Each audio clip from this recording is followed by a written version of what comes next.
Hey guys, so recently I did a season power ranking for Survivor Ghost Island, breaking down the edit of the season and giving my thoughts on how I would have rated these players had I been covering the season when it was first coming out. However, while I'm at it, I might as well also do a player ranking for this season. So here I'll be ranking all 20 players from Ghost Island based on the games that they played. And obviously, Ghost Island's a bit of a weird season, namely because of how strange the edit was, where really the edit left out a lot of the actual dynamics there, and we gotten plenty of information from out of the game interviews. So obviously, I'll be factoring both those things into it. But there are 20 players to talk about, and that's wasting more time. Let's get right into the video. So starting off at number 20, the player I believe played the worst game on Ghost Island is unsurprisingly Jacob Derwin. And this was largely to be expected, where Jacob is pretty widely regarded as one of the worst players in Survivor history. And while I feel bad for having him this low, considering he is this massive super fan, his game here is pretty terrible, where he was pretty much put on the outs right from the beginning. He was kind of seen as pretty awkward and sketchy right off the bat,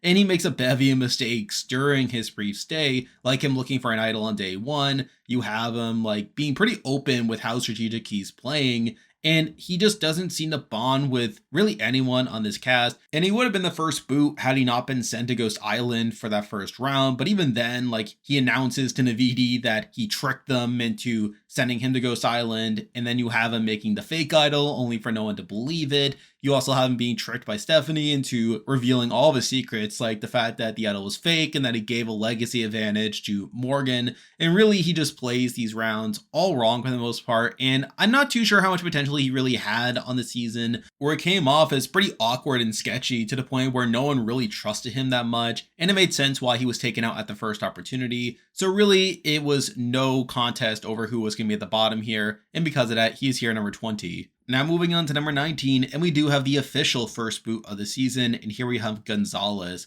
Now, realistically, Gonzalez is probably not the best player in the world, as she seemed to be a pretty easy consensus target after Jacob got sent to Ghost Island, to where she was voted out unanimously there. However, I do feel like Jacob would have been voted out over her had he not been sent to Ghost Island and had he been vulnerable at that first round, but due to Jacob not being there, it just moved to the next target on the board, that being Gonzalez. So realistically, I feel like Gonzalez probably got screwed over in that first round. But outside of that, I feel like there isn't that much to praise with Gonzalez's game, and she just seemed like a pretty easy target at the point where Jacob did get sent to Ghost Island, which is why she's here at number 19. Now moving on to number 18, and we're actually jumping forward quite a bit into the boot order here to a pretty notable bad player, but we actually have Chris Noble, the merge boot of the season. Now, Chris does make it all the way to the merge. He makes it quite a bit further than plenty of other people will be talking about. But I do feel like his game here is mostly bad, where despite him getting to the merge, he never actually attends a single tribal, where the one time his tribe loses an immunity challenge is the round where he gets into Ghost Island, so he's not even there for that. But really outside that, his game here is mostly bad, where while he does start off in a good position, being able to build this 5-person alliance that's able to go up against Dominic, the fact that he had that rivalry to begin with and the fact that Dom is coming after him is not particularly great. He thinks it's a pretty bad swap where he is alongside Dominic and a lot of his other allies, and had he been around for that first tribal, he would have been in some danger there, but again, gets sent to Ghost Island, and he gets pretty lucked out that he doesn't lose Angela there due to the Mololos coming together to take out Morgan. So again, he doesn't really have anything to do with that, and I feel like moving forward, he just gets outplayed by Dom and Wendell, where they are able to pull in Laurel and Donathan, become the majority there, and I feel like had they ever gone to tribal again, he would have been in the minority, possibly even targeted there, but they're able to avoid tribal there. We get to the second swap where he's once again outplayed by Wendell, where Wendell's able to pull in Sebastian, someone that Chris had been close to on their original tribe, but the fact that Wendell pulls in Seabass over Chris is pretty bad, to where he probably would have been in danger had they ever gone to tribal there. And then we get to the merge round, which is pretty bad, where despite Dom and Wendell trying to get Chris to stay Navidi strong for one round, he just doesn't go along with that. And then through that, he becomes a very clear target moving forward, where despite him trying to rally the troops against Dom and Wendell, by that point, he just doesn't have the numbers to do so. And then you have him losing his vote from going to Ghost Island again, but also getting an idol. And the fact that he doesn't play his idol, the fact that he goes out with an idol in his pocket at this first round is really bad. And I feel like speaks to his lack of awareness within the game. So I feel like Chris is a pretty weird case where despite him having a good enough start to the game, I feel like it very quickly goes downhill and he's never really able to recover. And I feel like with his merge round in particular being very bad, I feel like I can't really have him any higher despite him getting all the way to the merge and with him never surviving a tribal, which is why he's here number 18. Now moving on to number 17, and we have the earliest boot left to talk about and the highest ranked person to never survive a tribal, and here we have Morgan.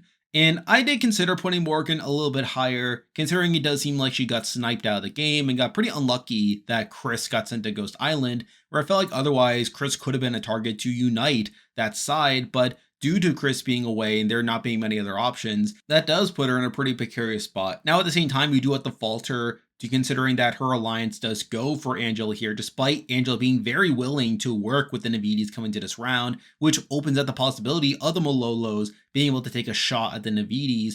And you also have her being in this pretty wonky position where due to Dom having this idol that he's been showing around to the others, and considering that Laurel has his connection to Wendell, it just left Morgan as the most expendable person there to be taken out by that other side. So I do feel like you have to falter to a degree considering her position there, but at the same time, she does get taken out in a 4-3-1 vote. Pretty crazy vote there. And I feel like she did get pretty unlucky with the fact that Chris got sent to Ghost Island in that particular round. And I feel like with her not doing as much wrong compared to Chris Noble, I did decide to leave her a little bit higher, but at the end of the day, she's still only the third boot of the season, which is why she's here at number 17. Now moving on to number 16, and we are again sticking with the boot order, and here we have Brendan. And I like Brendan a lot. I feel like he played a mostly fine game, especially early on, where he was the leader of the alliance on the Malolo group. He did have plenty of power on that initial group, and he did seem to have a lot of influence over those first two votes, the Gonzalez and Jacob Derwin votes. But then he gets a very bad swap where he is swapped down the numbers, and the Navidi majority there is very solid to where they just don't have any cracks there, which basically means that his side has to find an idol to get through that. And they are able to find an idol. We do see him finding the idol along with Michael, and they did have the ability to play that round effectively. Now, the problem there is that the majority recognize that there could have been an idol in play, and they choose to put their votes onto Brendan, as they suspected him to be the least likely person to have the idol played on them. And obviously, they do get tricked there, where Michael does play the idol on Stephanie, and he is taken out in the 5-4 vote. So to a degree, he gets pretty unlucky considering that he was his pretty massive threat and perceived to be someone that wasn't going to have an idol played on him. But at the same time, he was more in the know about this idol and could have done more to avert it. So in a lot of ways, I feel like Brendan mostly got swap screwed here, and there really wasn't that much he could do, but considering he did have more agency surrounding his eventual boot round, and considering that he was booted the earliest out of these Malolos on that side, I do have him here at number 16. Now moving on to number 15, and we're actually breaking away from the boot order once again to another player that made it to the merge. But number 15, I did decide to go with Libby. Now, Libby did make it to the merge. She is the second boot after the merge, and she was technically in the majority for a decent chunk of the game, but I also feel like she had a pretty rocky road to even get there, considering her position, where she is in a good spot initially on the Malolo group, where she is part of the majority there, being a part of the Gonzalez and Jacob votes. But then we get to the first swap, where she ends up building this bond with Libby, and we do see her at least attempt to steer the votes away, but is ineffective in doing so. And I feel like other people like James and Laurel are more influential in how that vote plays out. So I don't feel like she really gets her way there. She then gets a pretty bad second swap where she's largely saved by Dom and Chelsea, feeling that Bradley was a bigger target to take out before the merge, more so than their bond with Libby. You then get to the merge where despite her being part of the plan to take out Chris, she's also being targeted by the likes of Angela and Desiree, wanting to get the Navidi women together to take out an Omololo. And then we get to her boot round where she is idled out of the game, where Michael was the main target there, but it was also a split vote plan where the vote was split on her, to where either way she was going to lose a number, if not herself, then Michael. So in a lot of ways, I feel like Libby's game is not that impressive, where even though she is voting with the majority for a lot of the game, I feel like there are plenty of points where she doesn't get her way, where she doesn't have that much agency, and she becomes a target relatively early considering that she doesn't seem to be that big of a threat to begin with. So I feel like for all those reasons, I can't really have her that high, even though she does make it to the merge, which is why she's here at number 15. Now moving on to number 14, and we are going back now to the pre-merge, and here we have Stephanie Johnson. And I feel like Stephanie is probably a better player than what her game here demonstrates, where we do see her like doing pretty well in her original try, being in a pretty central spot on that original Malolo group. She's the one to build the bond with Jacob to get the information out of him that the idol's fake. And obviously, that does lead to her being a pretty integral role in that Jacob vote. But then, like Brendan, she gets a pretty bad swap where, again, she was put in a pretty bad position there. Really, they had to bank on Michael's idol to get any traction there. And while Michael does play the idol on her, it was obviously a misread. And that basically dooms them coming to the next round, where you also have her getting sent to Ghost Island, which allows Michael and Jenna to build a deal with the Navides there to ensure their safety. That basically made Stephanie the clear target to take out next. So in some ways, you could say that she got screwed over by her being sent to Ghost Island there, but also kind of outplayed by Jenna and Michael by the end of it. So at the end of the day, I can't have her that high considering she is still a relatively early boot, but I also feel like she got massively screwed over by this bad tried swap, which is why she's here at number 14. Now moving on to number 13, and we have the next person on the boot order, and here we have James Lim. And I feel like James is a bit of an interesting player on this season. Now, early on, I wouldn't say he's necessarily in the core of things where I feel like people like Brendan and Michael are in better positions compared to him, but he is still like building good bonds with his group. He's able to be part of the majority for those early votes.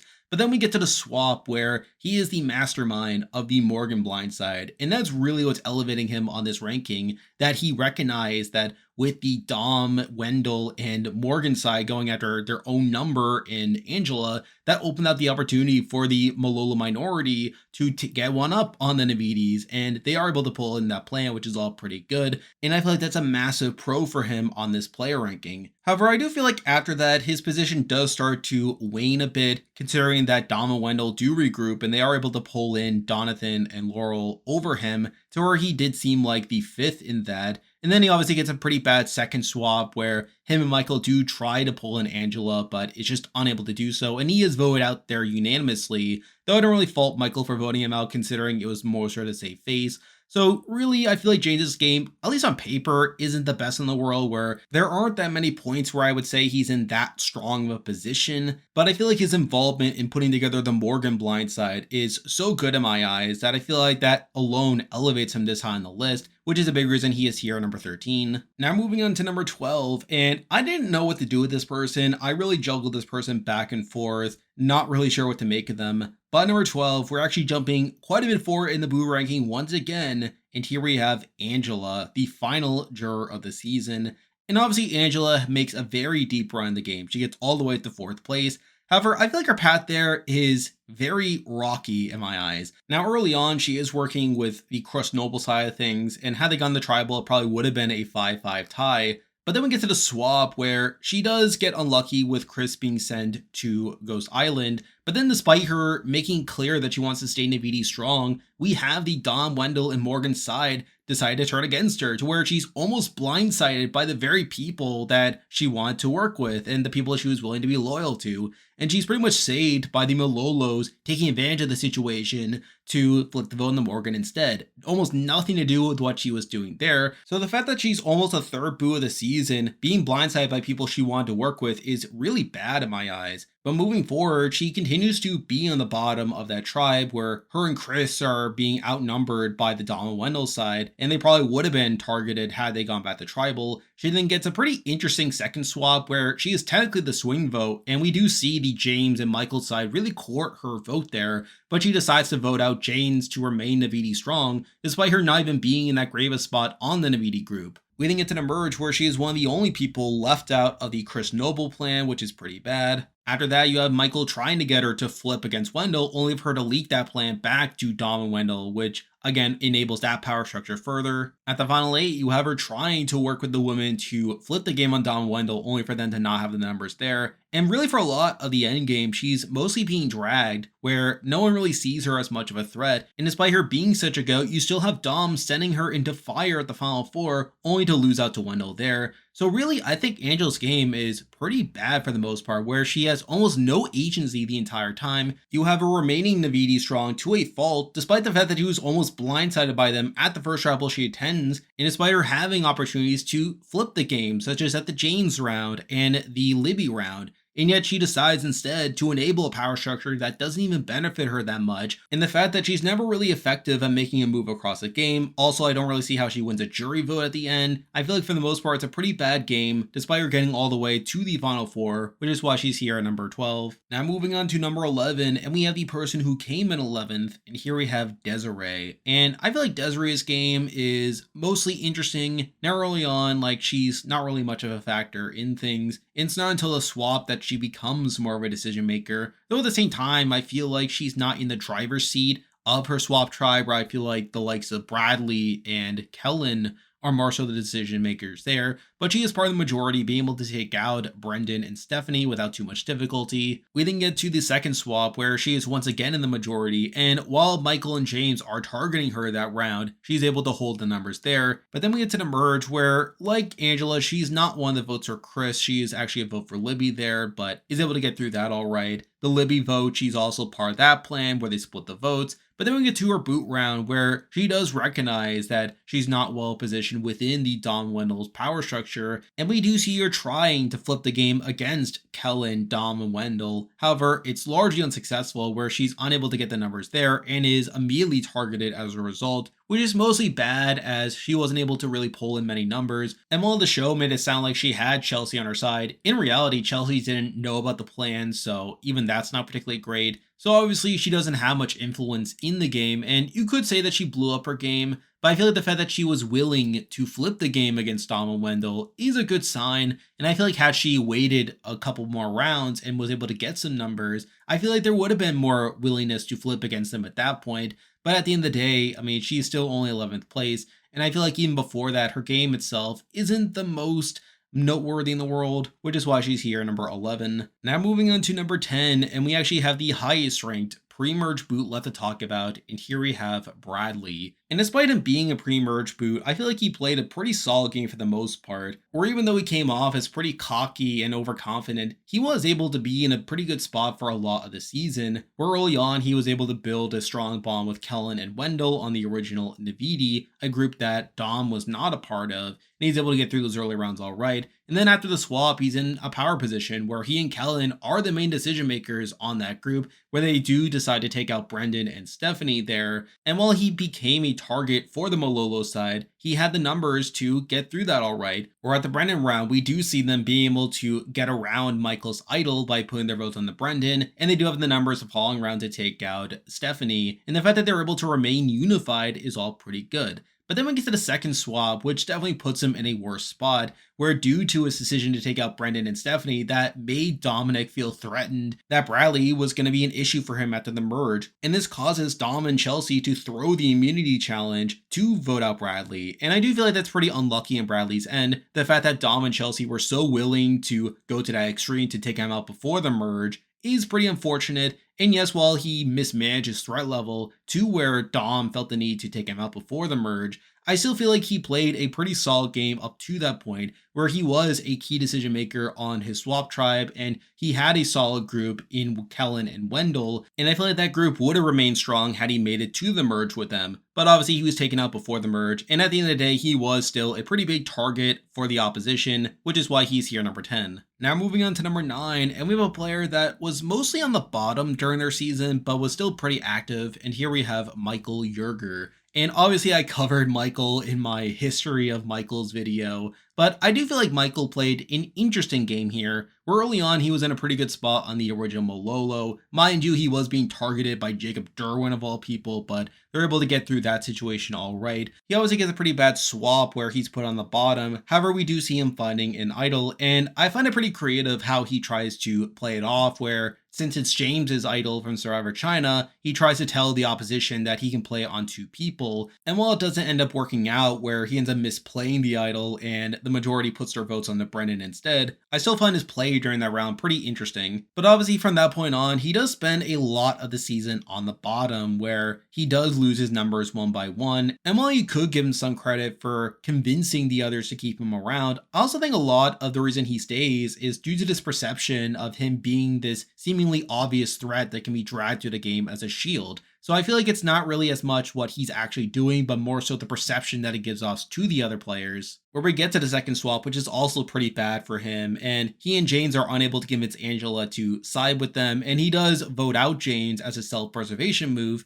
but I do feel like he would have been voted out had they ever gone back to tribal, but they obviously win that next challenge after Dom and Chelsea throw it. We then get to the merge where he's part of the Chris Noble plan, pretty obvious target there, but then the following round we do see him trying to flip the game, where he tries to pull Angela into this plan to flip Wendell, only for that plan to get leaked, and he does have to play his idol at the next round, and with the majority splitting their votes, it basically causes him to lose Libby, another Malolo, and he probably would have been the next to go had Desiree not blown up her game at that point, so he kind of gets lucky there. And then we get to the split tribal, where he's obviously put in a pretty bad spot, and he does make a good effort during the last round, being able to trick Kellen that he had an idol, and we do see Kellen being genuinely paranoid here, and it's not until the last moment that Kellen decides to use her extra vote to split the vote to ensure that she remains safe there, and obviously that kind of dooms him, and he's sent out on the revote. So in a lot of ways, Michael's game is pretty interesting, where I feel like he has a lot of interesting ideas with how to play the game, particularly around his idols,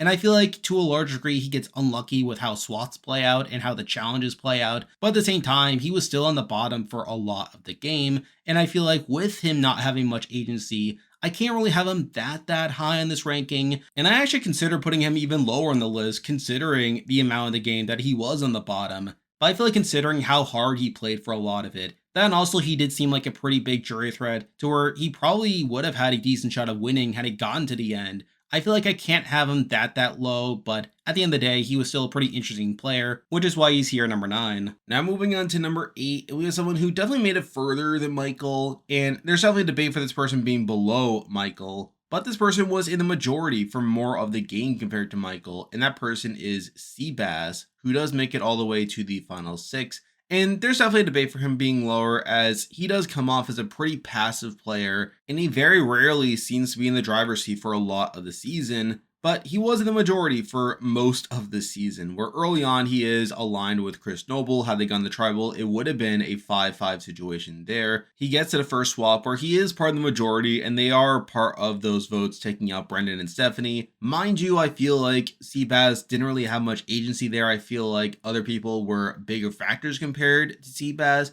but he's able to get through that all right, bonding with Jenna along the way. We then get to the second swap where he's also in an interesting spot, where at that point, despite him being on a tribe with Chris Noble, he does side with the Wendell and Laurel side over him, to where he would have been the majority there moving forward. And then we get to the merge, where from that point on, he is part of the majority for most of the season. And from that point on, he just kind of sits back. He kind of just rides the Dom and Wendell wave, not really doing much himself. And then he eventually finds himself at the end game, where at that point he is in a pretty rough spot. He does have to win out from that point on if he were to get to the end, and obviously he fails to do so, being taken out at the final 6. So in a lot of ways, there isn't really that much gain to assess with Seabass, and there was a debate for him being lower considering how passive he played for a lot of it. But again, he was part of the majority for most of the season, and I feel like he doesn't have the same knocks that someone like Angela has, someone who does seem to be a pretty similar player to Seabass.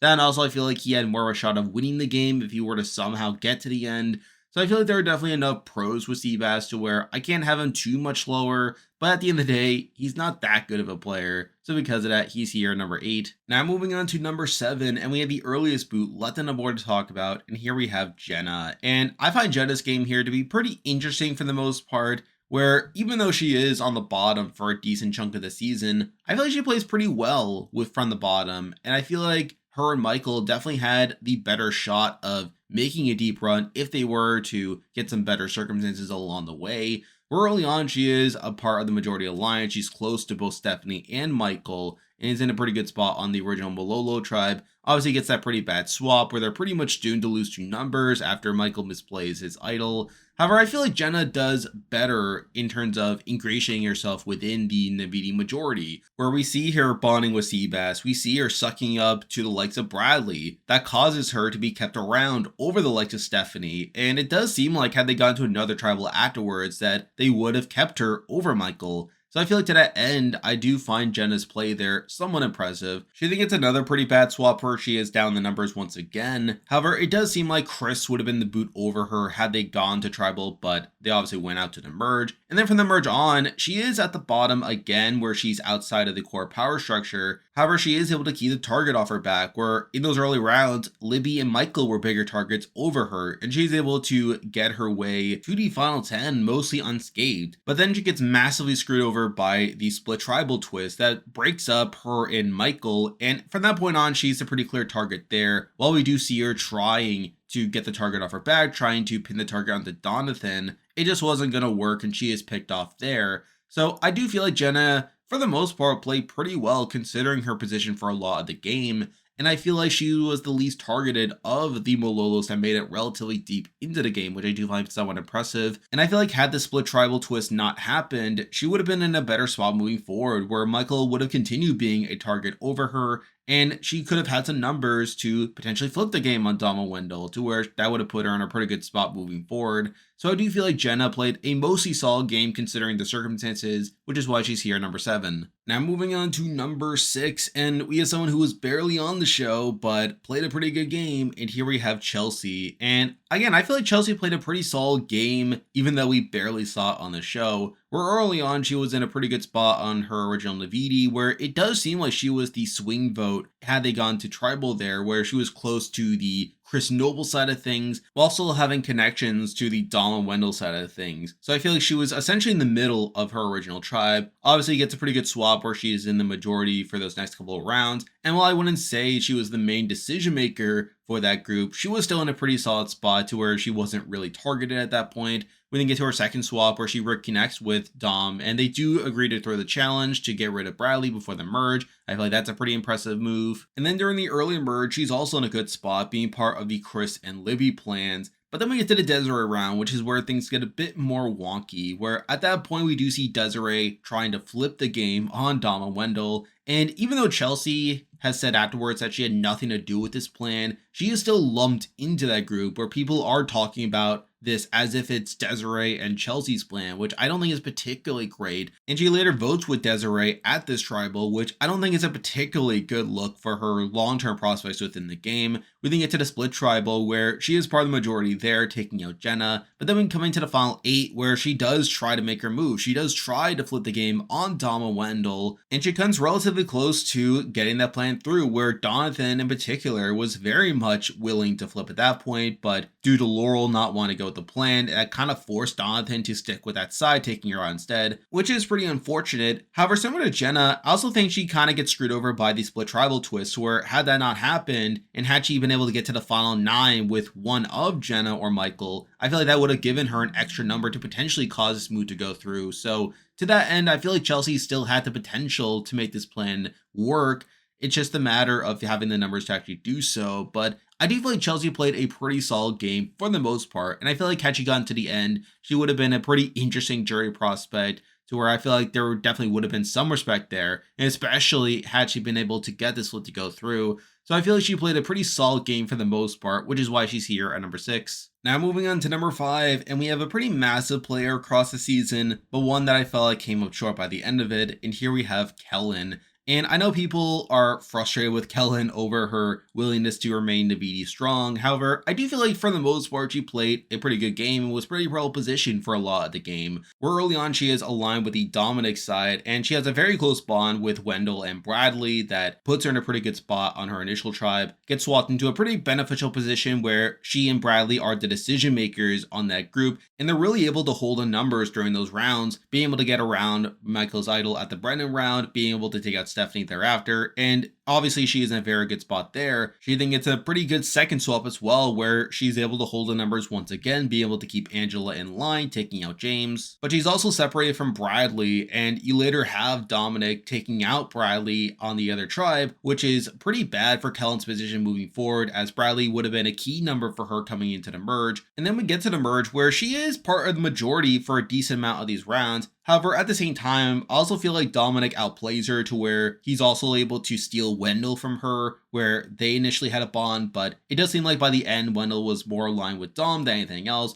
You later have the Desiree round, which is particularly wonky for Kellen, where we do have Desiree wanting to flip against Kellen at that first round, only for that plan to fall apart. But still, the fact that she was going to be targeted first over Dom and Wendell is not particularly great. You then get to the split tribal, which is a particularly bad look for Kellen, where she ends up being tricked by Michael into thinking that he has an idol, despite Dominic being able to sniff out right away that was a bluff. And you later have her being pretty paranoid coming to that vote, where she ends up using her extra vote to split the vote onto Laurel. And obviously, while they get through that round, I don't think that's a particularly good look for Kellen's game. And then from the final 8 on is where her game really crumbles, where at the final 8, she tries to cause the flip against Donald Wendell, working with Chelsea. That doesn't go through, and then she's taken out the very next round. So obviously, it's a pretty interesting game where I do feel like she dominated the pre-merge. She was in a power position for the first half of the game. However, I do feel like Donald Wendell eventually outplayed her, being able to pick off numbers that were key for her. And by the end, she was pretty much on the out, ran out of runway, and was taken out at the final 7. But I still feel like she could have won at the end against certain people. I feel like she beats Angela and Laurel, for instance, possibly even a Seabass. So I feel like it was still a pretty good game, but one where she kind of just ran out of steam by the end of it, which is why she's here at number 5. Now moving on to number 4, and from this point on, it is the final 5 minus Angela, and it's just a matter of ordering them. But at number 4, we do have the runner-up of the season, and here we have Laurel. And I did consider whether to have Kellen above Laurel or not, as I do feel like Kellen has higher highs with her gains compared to Laurel, where Kellen dominated the pre-merge. Whereas I feel like Laurel is someone who obviously had lots of opportunities to make a flip happen, only to eventually stay loyal to Donald Wendell. However, I don't necessarily fault Laurel for deciding to stick with Donald Wendell, considering I feel like at many opportunities she would have been at the bottom had she ever flipped to the other side. Now early on, she is part of the majority. Mind you, I don't think she was necessarily in the core of that. I feel like other people were more so driving the Malolo tribe compared to her, but she is part of both the Gonzalez and Jacob plans. But then we get to the first swap where her game does turn on a bit, where her and Donathan are put into a swing vote position at that first tribal. We do see her sticking with the Malolos to blindside Morgan after the Navides are divided. And while I would consider James the mastermind of that plan, I do think you have to give Laurel some credit for getting the target onto Morgan, where we do see them initially wanting to target Wendell, only for Laurel to say that she's close to Wendell and that she doesn't want him to go. So I do find that somewhat impressive. And then we get to the following round where her and Donathan do align with Don Wendell, are able to build his alliance with them. And that alliance essentially becomes a dominant force on the season, where moving forward, that does become the alliance that gets all the way down to the final 5. And while they don't go to tribal again until the merge, she does remain pretty safe for the rest of the pre-merge, or even on our second swap tribe, she was part of the majority there, would have been safe. So that's pretty good. Gets to the merge, is able to be part of the plan to take out Chris Noble, that's pretty good. And from that point on, that alliance becomes the force that runs the rest of the game, taking out their opposition one by one. Now, mind you, she does have opportunities to flip, where at the Desiree round, she is roped into the plan by Desiree to flip the game on Donald Wendell, and she does end up leaking this plan to Donald Wendell that kind of blows up Desiree's spot, but she's able to remain the majority at that vote. I do feel like the split tribal is a bit wonky, where we obviously have Kellen using her extra vote to split the vote onto Laurel, and she largely gets saved by Michael not being looped in by what Kellen was doing. To where had those two collaborated, there is a chance that she goes home at that vote, but obviously it does become a tie. Michael goes home on the revote. You then get to the final 8 where she once again has the opportunity to flip, where Chelsea has his plan to flip the game onto Wendell, and she is a key factor in why that plan doesn't go through, where Donathan did approach her about flipping, only for her to stick true to that, causing Donathan to have to stick loyal to that as well. And you do have to falter for that as well, considering she did have an opportunity to flip. But kind of similar to the Desiree plan, I do feel like she would have been at the bottom of Chelsea's power structure had she flipped. And she probably doesn't get to the end had she flipped there. So I don't necessarily falter for that. Though at the same time, it also harms her jury perception to where I don't think Laurel wins really against anyone at the end, where her only winning scenario is a final 2 against Angela. But even then, you never know. But it very much feels like that people just didn't respect her gameplay, where they saw her as not really making a move, even though her sticking with Don Wendell is what allows her to get to the very end. And yes, while she does to get 0 votes, I don't necessarily fault her for not flipping at points where she could have flipped. So it is a pretty hard game to assess, as she does get all the way to the end, and I do understand why she makes the decisions that she makes, but at the same time, it's a position where she was very unlikely to win by the end of it. And you do have to falter for not really setting herself up better to win by the end of it. So I do have to knock her because of that, but I feel like considering she was in the majority alliance for pretty much the entire game is a big reason why I have her here at number 4. Now moving on to number 3, and we had the highest ranked person not at the end, and here we have Donathan. And again, I feel like Donathan played a pretty solid game for the most part here. Now, early on, he is kind of seen as a physical weakness on the Malolo tribe. He is targeted at that first tribal, but he has the entire tribe on his back, so not too bad there. After the swap, we have him and Laurel being key parts of that Morgan blindside. That's also pretty good. And then the following round, we do see him and Laurel aligning with Dom and Wendell, building that alliance that ends up running the game moving forward. All that's pretty good. And he remains with Dominic after the second swap, where he is part of that Bradley blindside. And then after the merge, that group essentially dominates the game, where he is part of a lot of those votes, taking out Chris, Libby, and Desiree. We then get to the split tribal, where Jenna does try targeting him, and even though he does have the numbers, he still ends up playing his idol there, remaining safe. But then we get to the final 8, where we do see the women trying to come together to flip the game on Dom and Wendell, and Donovan did seem pretty willing to go along with that, and had he done so, it would have been tied in numbers. He really needed Laurel's support there, but Laurel didn't want to go through with it, and that kind of forced his hand to back out of that plan. At the final 7, he does try again to flip the game on Dom and Wendell, and he does nearly get taken out there, but is able to scrape through the Kellen round. Emily tries again to take out Dom and Wendell. He's just unable to do so, where he loses Seabass at the final 6, and then the final 5, he himself is taken out. So in a lot of ways, I feel like his game is kind of similar to Laurel's, where they're both in pretty similar positions for a lot of the game. But the main reason I have Donathan above Laurel is I feel like he was more willing to make a flip against the Dom and Wendell side, and I feel like he was better equipped to navigate the game if he were to make that flip happen. Also, I feel like he has more win equity compared to Laurel, to where he does seem like an interesting jury threat, to where had he gotten to the end against someone other than Dom and Wendell, he definitely has a decent shot there.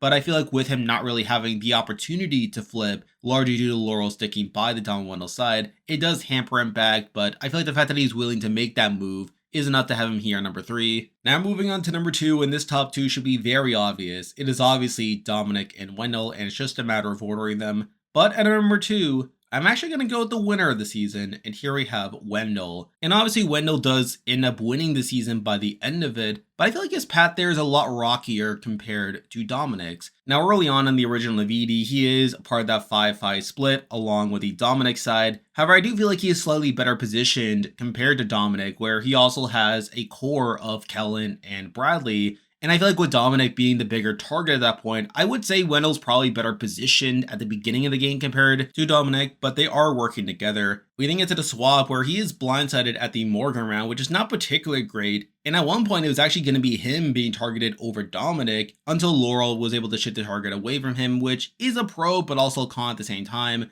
But after that round, they're able to reintegrate, where they are able to build that bond with Donathan and Laurel that becomes this majority alliance moving forward. And had they ever gone the tribal again, they probably get the numbers over Chris Noble. So I do find that pretty good. And from the merge on, him and Dominic essentially dominate the game, being able to pick off the outsiders one by one. However, I feel like Dominic has a lot more influence in how the game is playing out compared to Wendell, and Wendell's also being targeted more compared to Dominic, where during the Libya round, we have Michael want to target Wendell in that round. During the split tribal and the Chelsea rounds, we also have Wendell being the target by the opposition. So I feel like the fact that Wendell is being targeted over Dominic is not particularly great. You also have the final 6, where Wendell knew that Dominic was bluffing, and he could have taken a shot against Dominic at that point, but he simply doesn't, which puts him in a worse spot in the end game. And then you have the final 4, where he's put into fire by Dominic, and while he does beat Angela in that spot, he then comes to the final tribal where Dominic has 5 locked jury votes and needs just 1 more to win. And while Wendell does get the 5 votes he needs to cause a tie, I feel like a lot of the votes are particularly wonky, especially the Angela vote, where Angela said afterwards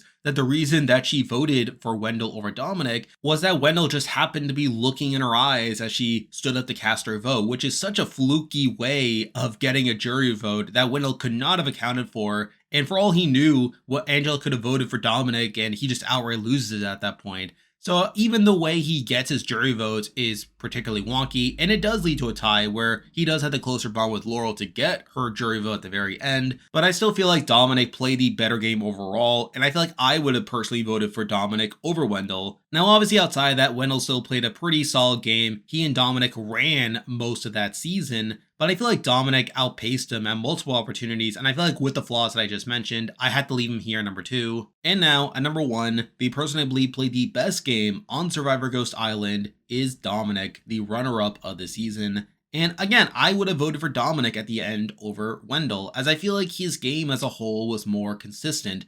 Now, early on, I would say he was in a worse position compared to Wendell, where he obviously has his rivalry with Chris Noble, and it does seem like he would have been targeted at that first round had they gone the tribal if it was 5-5, but he's able to scrape through that. Obviously, the first swap is not great where he's blindsided at the Morgan round, though at the same time, I feel like a lot of the reason he wasn't targeted was due to his whole fake idol business, where he was showing the Malolos his fake idol that caused them to consider putting the votes onto other people that wouldn't have an idol played on them. So I feel like that is at least something, but I feel like afterwards we do see Dom recover where he and Wendell are able to regroup. They're able to pull in Laurel and Donathan. That would have ensured they would have had the numbers over Chris had they ever gone back to tribal. We then get to the second swap where he reconnects with Chelsea and he's able to throw the challenge to take out Bradley. That's a pretty impressive move. And really from the merge on, he and Wendell dominate the game, where he takes out Chris right away, getting most of the tribe on his side. That's pretty good. At the Libby round, he's able to split the votes there, taking out Libby. At the Desiree round, despite there being this flip against his power structure, we have Laurel being able to leak that to him, be able to take out Desiree instead. At the split tribal, he recognizes that Michael is bluffing about an idol when Kellen believed that he did, is able to get through that situation pretty well. And during the endgame, he's really able to keep Laurel and Angela in line, ensuring that they vote his way, where even though you have people like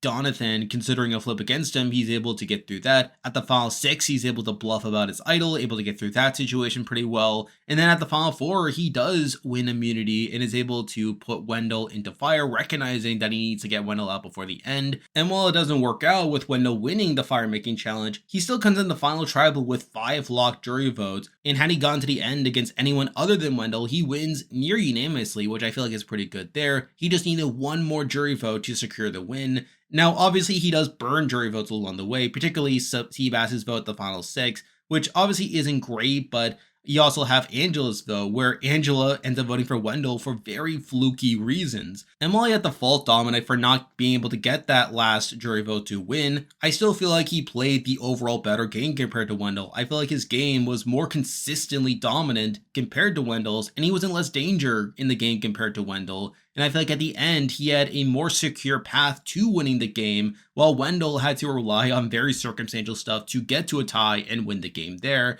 And obviously, that's a big reason why I consider Dom to have played the better game compared to Wendell, which is why I do have him here at number 1. And there we go, that'll do it for this week's video. If you like this content, be sure to like and subscribe, it really helps with the channel. Now I'll be back again with more general Survivor videos in the future, so you can look forward to that. I am on Patreon, so if you want to consider supporting the channel, you can do so by clicking the link in the description. And you can also join the Discord server by also clicking the link in the description. There's a lot of stuff coming your way, but for now, that is the video. See ya.